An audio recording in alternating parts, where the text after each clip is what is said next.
Assalamualaikum warahmatullahi wabarakatuh. Berjumpa kembali dengan catatan Syafiq Hasim. Kepemimpinan dunia muslim kini diwarnai dengan kemajuan-kemajuan yang dipromosikan oleh Muhammad bin Salman atau MBS, Pangeran Utama Saudi Arabia. Kita tahu bahwa sejak kepemimpinannya, Saudi Arabia mengalami perubahan yang cukup penting dari posisinya sebagai negara Wahabi menjadi negara yang membuka diri pada ideologi lain. Rejim ratusan tahun Wahabi di Saudi baru bisa berubah ketika MBS berkuasa. MBS berhasil mengurangi dan mendegradasi pengaruh ideologi Wahabi di Saudi Arabia. MBS perlu melakukan deformasi pada ideologi Wahabi karena menurut MBS, ideologi Wahabi memang salah satu yang menghambat adaptasi Saudi Arabia kepada perkembangan modern termasuk dalam bidang kemajuan ilmu, pengetahuan, teknologi, dan ekonomi. MBS menyadari akan hal ini, maka dia melakukan hal-hal yang perlu dilakukan. Ada 5 hal utama yang dilakukan oleh MBS dalam menjalankan reformasi Saudi Arabia. Pertama, pembukaan gedung bioskop atau pemutaran film. Negeri ini konon sudah hampir 35 tahun lebih tidak memutar film. Karena pemutaran film dianggap menyalahi syariah. Film menurut kalangan Wahabi bisa merusak moral.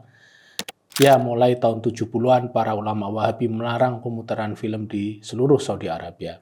Kini di bawah Pangeran MBS, Kerajaan Saudi Arabia berencana membuka sekitar 300-an bioskop menjelang tahun 2030. Sudah barang tentu ini merupakan perubahan yang luar biasa jika kita melihat bahwa baru mulai 2018 film bisa diputar di Saudi. Bagi warga Arab Saudi, sudah barang tentu ini kebijakan yang menyenangkan bagi banyak kalangan yang memang merindukan pemutaran film dan hiburan lainnya. Namun bagi kalangan Wahabi dan Ortodok Islam, kebijakan ini bisa dianggap sebagai sebuah kemunduran bagi Saudi.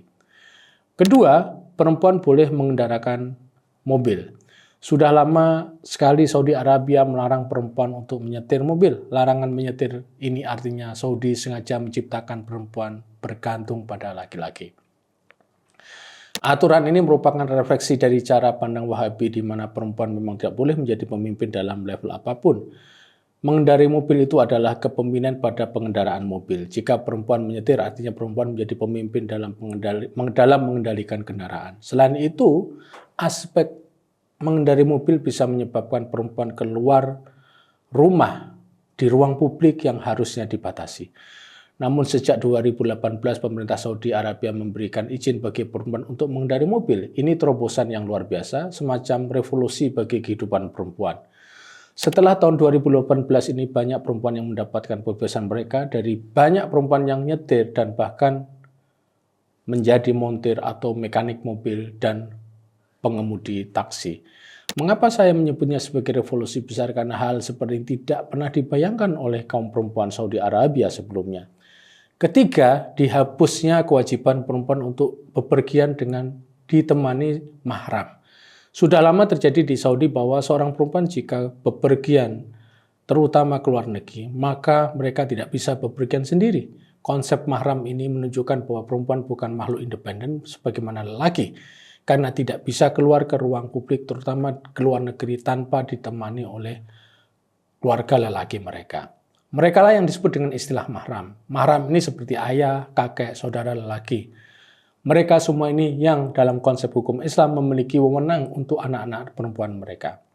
Keempat, pemerintah Saudi membuka pintu turisme. Sudah lama Saudi Arabia tidak terlalu memperhatikan masalah turisme. Memang umroh dan haji mendatangkan jutaan orang per tahun secara rutin ke Mekah dan ke Madinah. Namun hal itu dianggap sebagai hal yang biasa saja.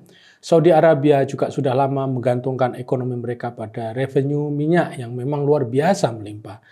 Saudi Arabia adalah negara dengan sebutan petrodollars karena hasil bumi mereka memang menjadi penopang kehidupan mereka yang makmur. Bahkan Saudi juga menjadi penopang bagi negara-negara Islam yang memang merupakan proksi Saudi pada saat itu. Kini Saudi Arabia mulai menata turisme karena mereka tidak mau bergantung terus pada minyak fosil yang suatu saat akan mengalami kekeringan atau habis. Istilah yang disebut dengan turisme ini adalah white oil atau minyak putih.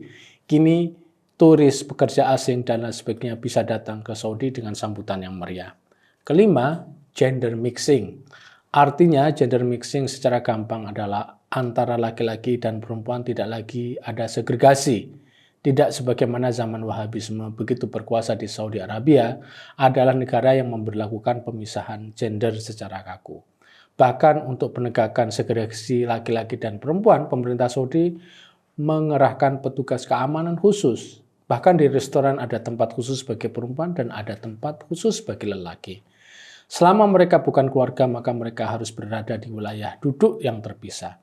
Sejak MBS, kaum laki-laki dan kaum perempuan tidak dilarang lagi untuk hidup campur atau mingle di ruang publik, di pasar, restoran, di tempat-tempat terbuka lainnya.